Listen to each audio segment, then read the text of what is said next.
Start करते हैं। आज हमारा चैप्टर चल रहा था कोरिलेशन, और आज हमारी सेकंड क्लास है। एक क्लास आप कर चुके हो तो आपने पढ़ा होगा सारा। आज क्लास को आगे बढ़ा रहे हैं। आज हमें टॉपिक करना है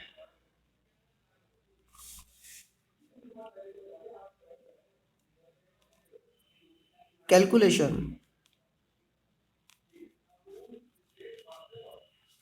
of rank correlation when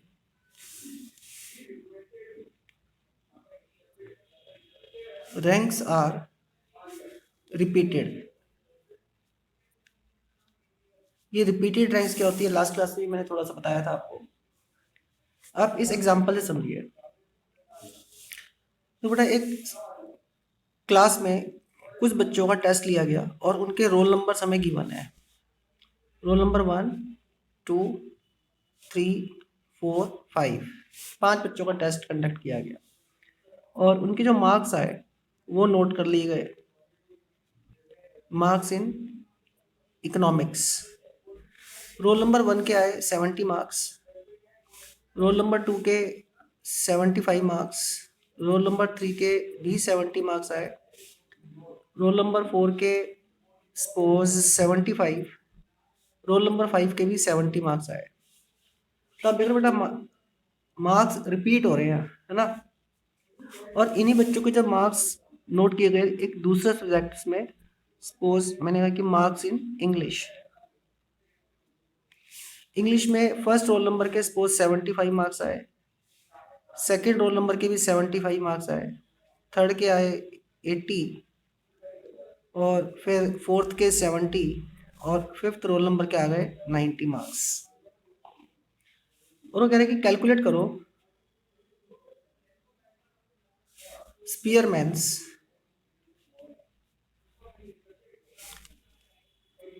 rank correlation.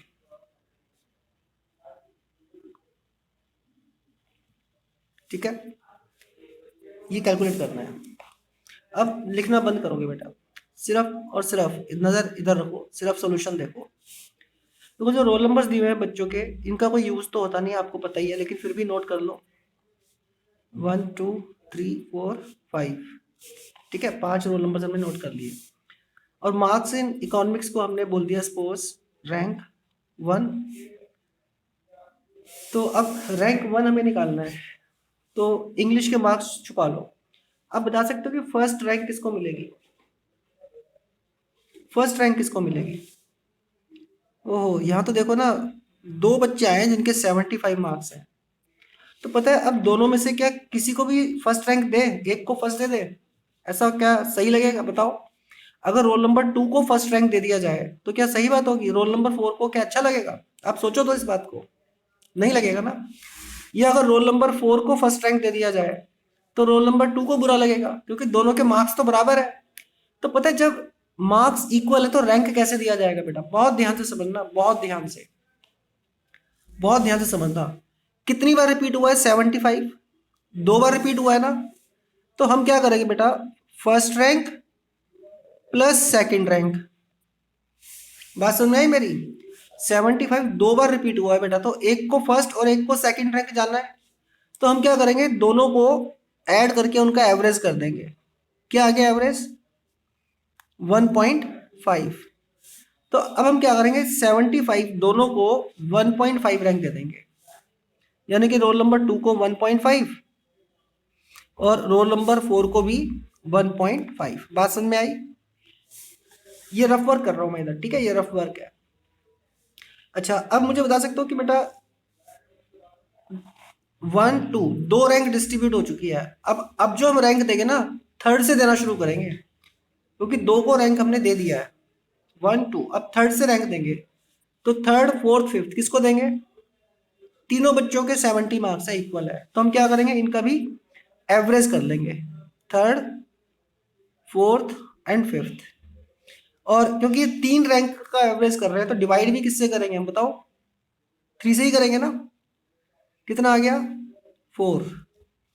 तो बेटा जी इनको भी 4 रैंक दी गई, इनको भी 4 और इनको भी 4 रैंक।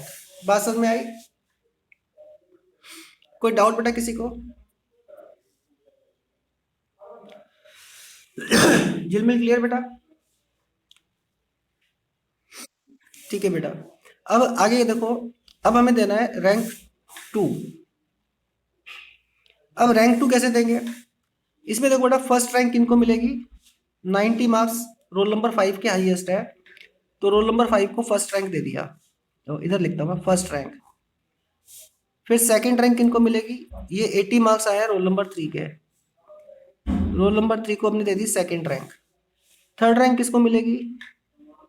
ओ 1 एंड 2 दोनों के इक्वल मार्क्स हैं, तो हम क्या करेंगे, एक को थर्ड और एक को फोर्थ देने से बढ़िया है उनका एवरेज करेंगे। ये आ गया 3.5। तो रोल नंबर 1 को भी 3.5 एंड रोल नंबर 2 को भी 3.5। अब हमारे पास 4 रैंक डिस्ट्रीब्यूट हो चुकी है बेटा, 4। अब फिफ्थ रैंक किसको मिलेगा? देखो इसको, रोल नंबर 4 के सबसे कम मार्क्स है, इसने पढ़ाई कम की, तो इसको अब फिफ्थ रैंक दिया जाएगा। इस तरीके से हमने रैंक दे दिए। क्लियर है? रैंक देने के बाद फिर हमें आगे क्या करना है बेटा? डी निकालना है, आप जानते ही हो। R1 माइनस R2 यानी कि 4 माइनस 3.5 0.5, 1.5 माइनस 3.5 तो ये आ गया -2। हाँ -2। 4 माइनस 2 प्लस 2 ये आ गया -3.5 और 4 माइनस 1 ये आ गया 3। फिर हमें डी स्क्वायर करना है, तो 0.5 का स्क्वायर कर लिया तो ये आ गया 0.25। 2 का स्क्वायर किया 4। अच्छा 3.5 का स्क्वायर करो जरा कितना आ रहा है? इसका स्क्वायर किया ये आ गया 12.25। 3 का स्क्वायर 9। यहां से निकाल लिया हमने D square.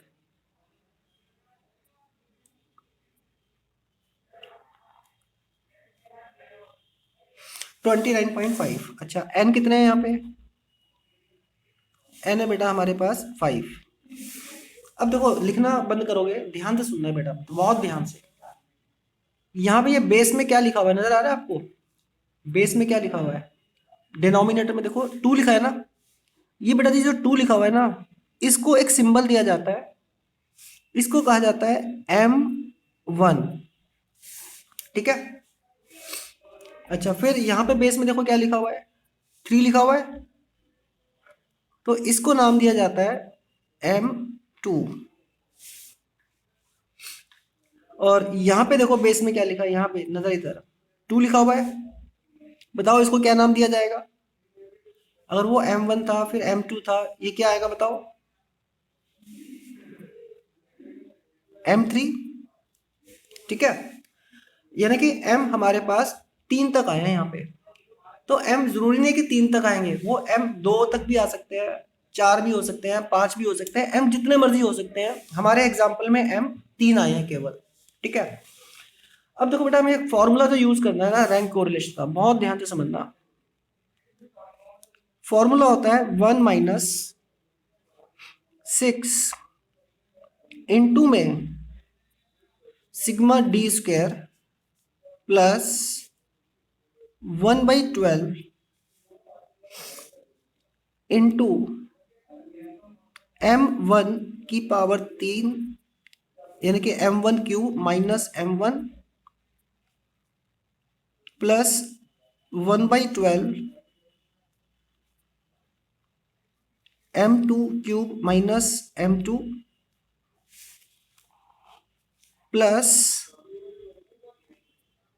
1/12 M3 cube minus M3। क्योंकि हमारे पास 3 तक आया तो फार्मूला यहीं पे खत्म हो गया, अगर M4 होते तो फार्मूला आगे एक्सटेंड हो जाता। क्लियर? अपॉन में आ जाएगा इसके n क्यूब माइनस n। यानी कि बेटा जब रैंक रिपीटेड होती है ना तो फॉर्मूला थोड़ा सा एक्सपेंड करना पड़ता है, ठीक है। चलिए अब इसको सॉल्व करते हैं।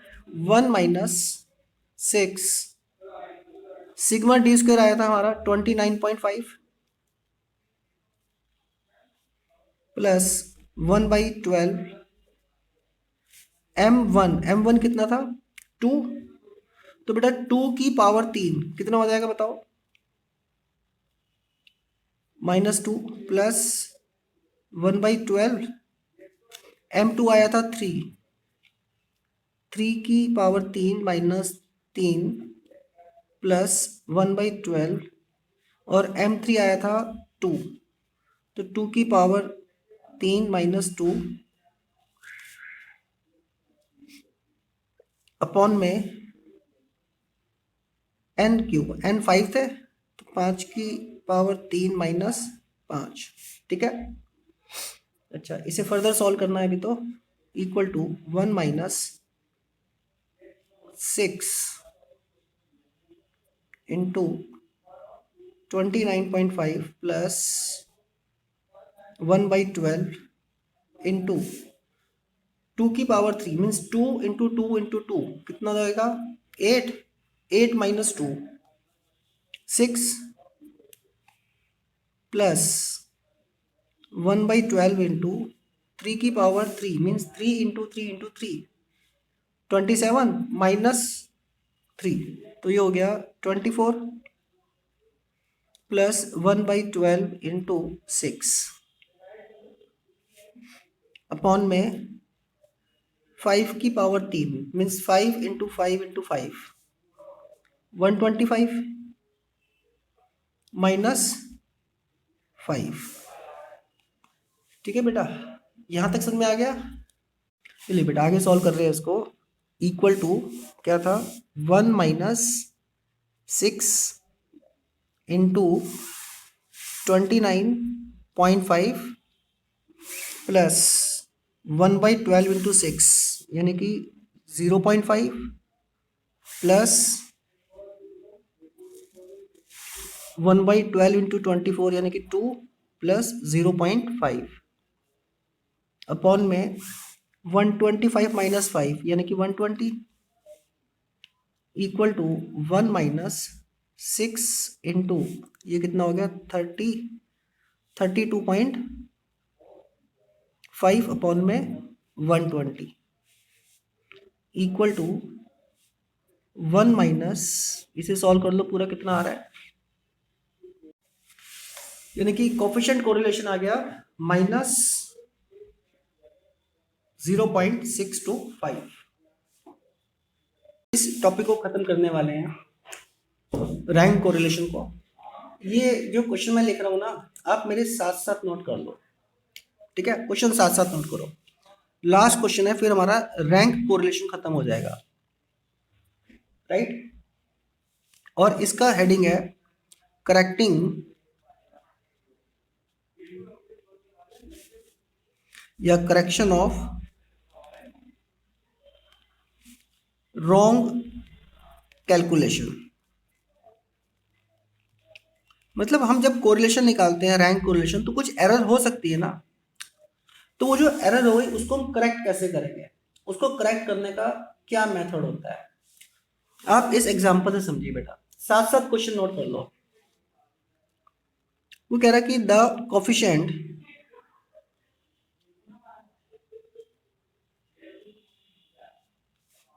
Of rank correlation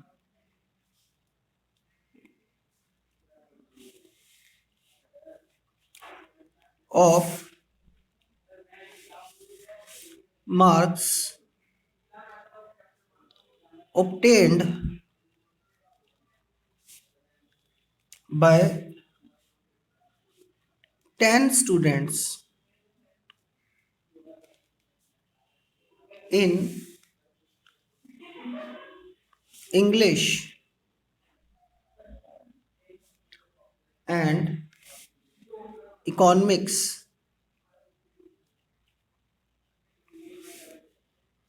was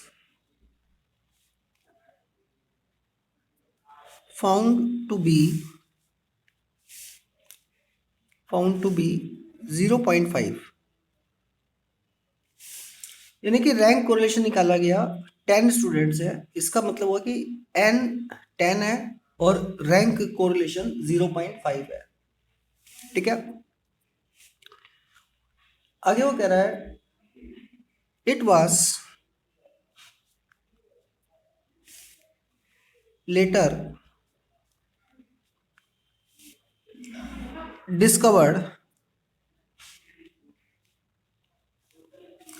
discovered that the difference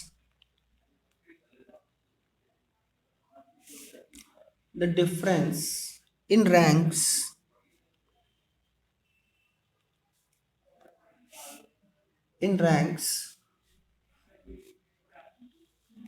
in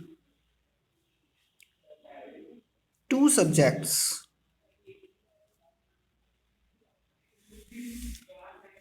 obtained by one of the students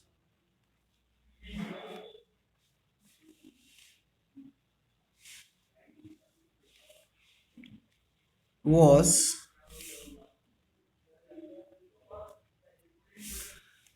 wrongly taken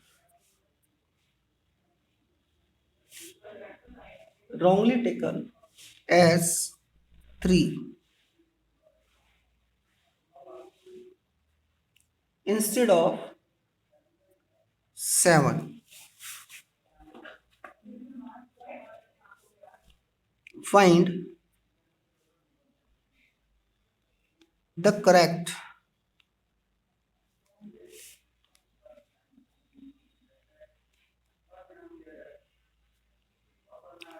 coefficient of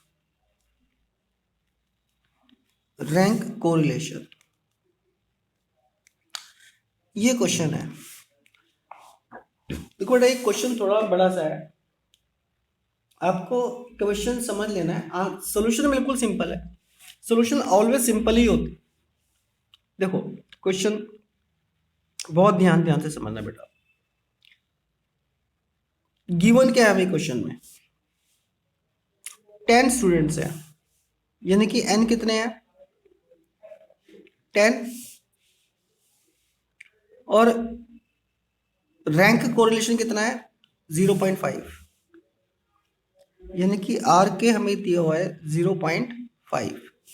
ठीक है, लेकिन वो कह रहा है कि बाद में डिस्कवरी हुई, मतलब पता लगा कि रैंक में जो डिफरेंस था ना वो हमने 3 ले लिया था, जबकि लेना था 7। तो बेटा अगर हमने 3 की जगह 3 ले लिया इंस्टेड ऑफ 7, हमने 3 लिख लिया, लेना था 7, तो फिर ये रैंक कोरिलेशन क्या हुआ, रॉन्ग हुआ ना। नहीं समझे बात को? अरे समझो बेटा, समझने की कोशिश करो। जैसे फॉर एग्जांपल मैं कहता हूं कि रैंक 1 दिया है, रैंक 2 दिया है, ठीक है,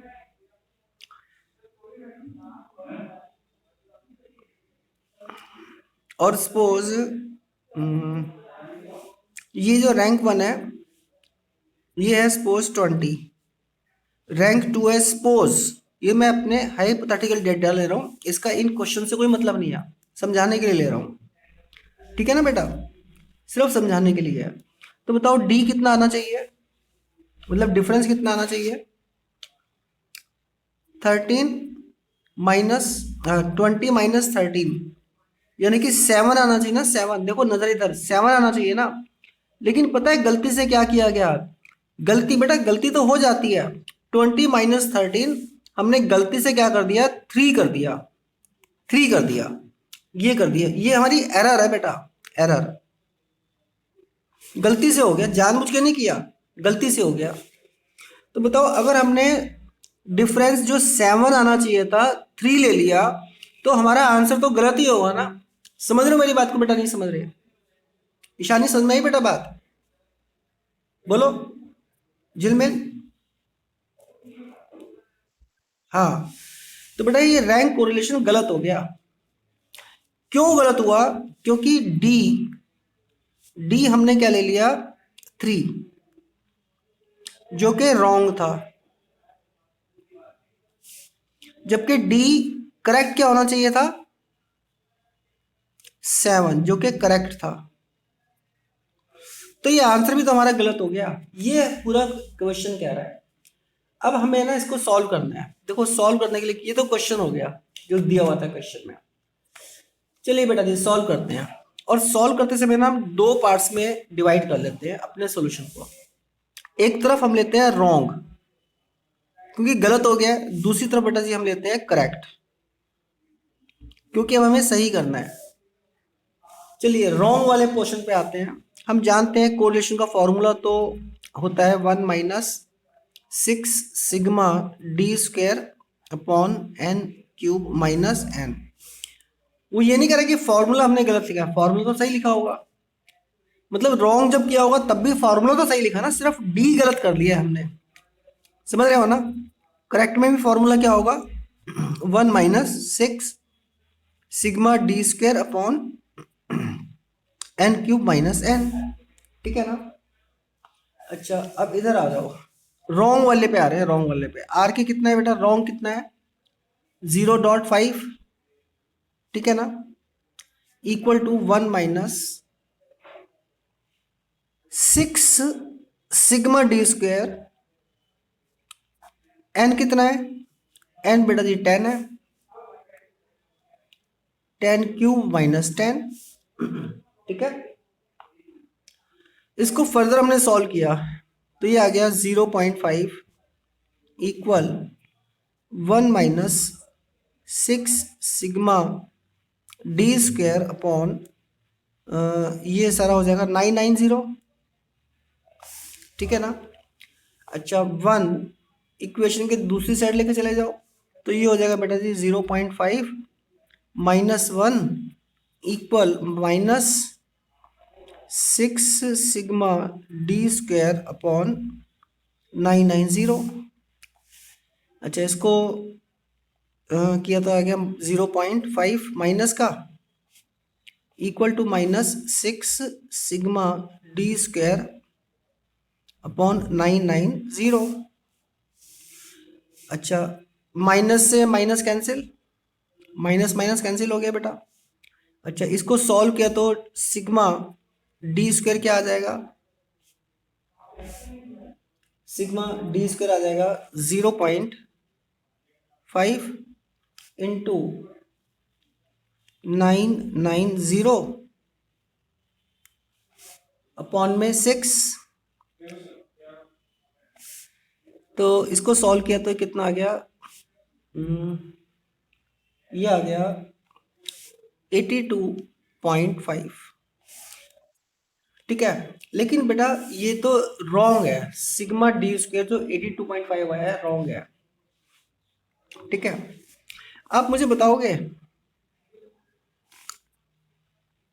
करेक्ट आर के निकालना है तो 1 - 6 सिग्मा डी स्क्वायर रॉन्ग कितना था, बताओ कितना था रॉन्ग,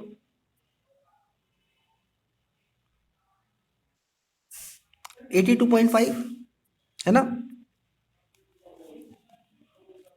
82.5। अच्छा ये रॉन्ग क्यों था, हमें तो इसको करेक्ट करना है। करेक्ट कैसे करेंगे, करेक्ट करने का सिर्फ एक ही तरीका बेटा, जो रॉन्ग वैल्यू थी ना, कितनी थी रॉन्ग वैल्यू, 3, उसको माइनस कर दो। जो गलत इंसान है उसे माइनस कर दो। लेकिन क्योंकि ये स्क्वायर है तो बेटा माइनस भी स्क्वायर करके ही होगा। और जो करेक्ट इसकी जगह जो आना चाहिए था उसको प्लस कर दो। करेक्ट कितना था, 7। और क्योंकि ये स्क्वायर है तो बेटा स्क्वायर करके ही प्लस होगा। बताओ ये पॉइंट समझ में आया, मैंने बेटा ये पॉइंट आया समझ में? ठीक है बेटा, बस अब तो मैं क्या बताऊं, क्वेश्चन हो ही गया। एन क्यूब माइनस एन यानी कि 10 क्यूब माइनस 10, लो 1 - 6 इंटू इस पूरे को सॉल्व कर दो, क्या आया बताओ, ये आ गया 122.5 अपॉन 990। फर्दर सोल्व किया तो ये आ गया ये सारा सॉल्व करके आ रहा है, सारा सॉल्व करके आ गया 0.25, ये हमारा आंसर आ गया। क्लियर? अब बेटा से नोट कर लीजिए, और कोई डाउट है तो अब बताओ।